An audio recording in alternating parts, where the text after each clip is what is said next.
Hi, my name is Michael, and in this tutorial video I will show you how the overlay concept within ilastik works.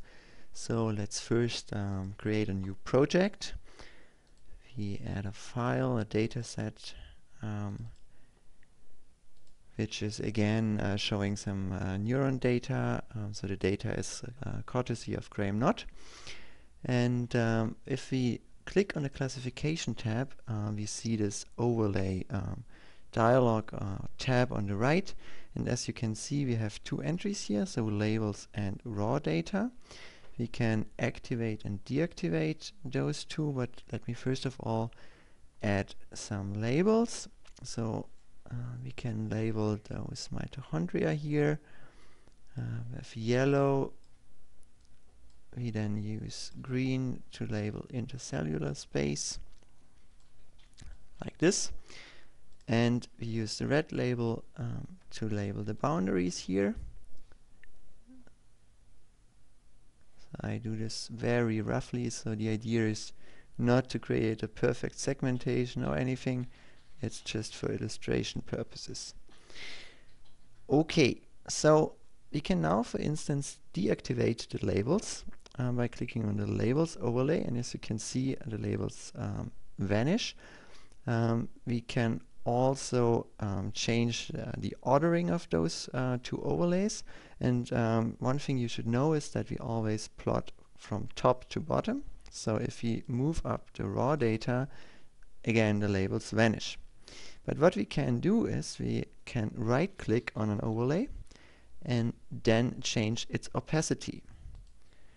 And by decreasing the opacity, the labels again reappear, and as you can see, you can play around with this slider here and set it to a value which is convenient for you.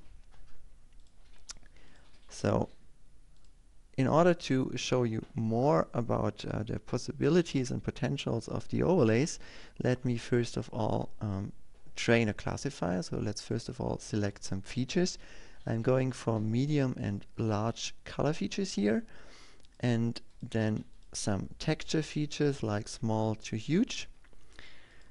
And so I'm now computing the features. As I already told you, we only go for rough classification here, so we could of course fine-tune the feature selection, but that's not the purpose of this tutorial.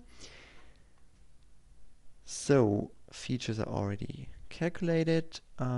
We can switch to the live prediction mode and improve on our labeling. Maybe let's add some yellow label over here.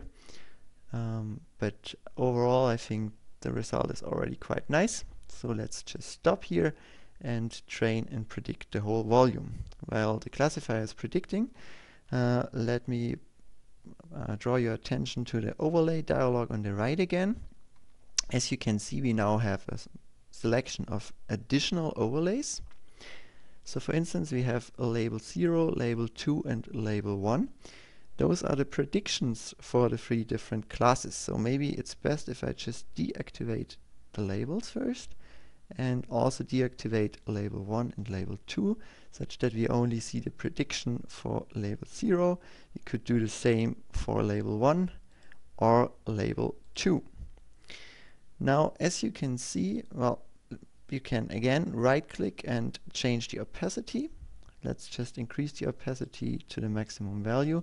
And as you can see, the higher the probability, the higher also the opacity is here. So you have a full, very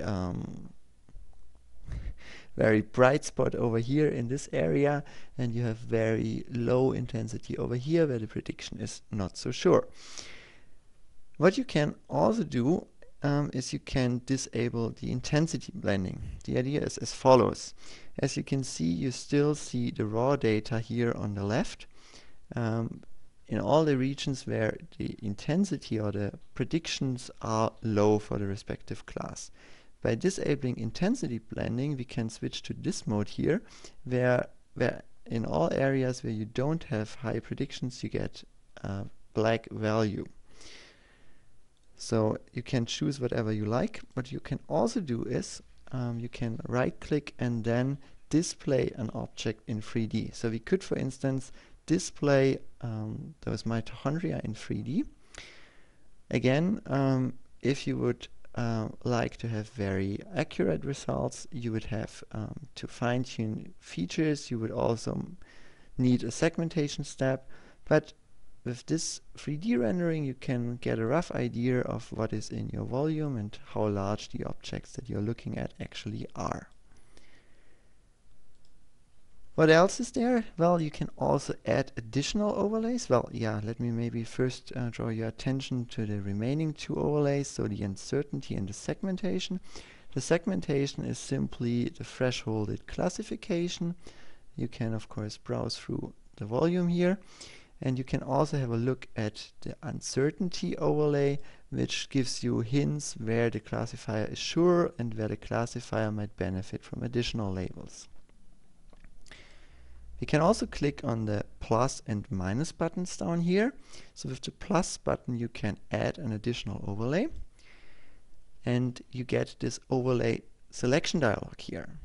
As you can see, we have those entries like raw data, uncertainty, segmentation that you already know, also predictions for the different classes you are interested in. You also can select the labels. Now, the next node in this tree is very interesting, so it's the feature node. And as you can see, you get entries for all the features that you chose when classifying your data set.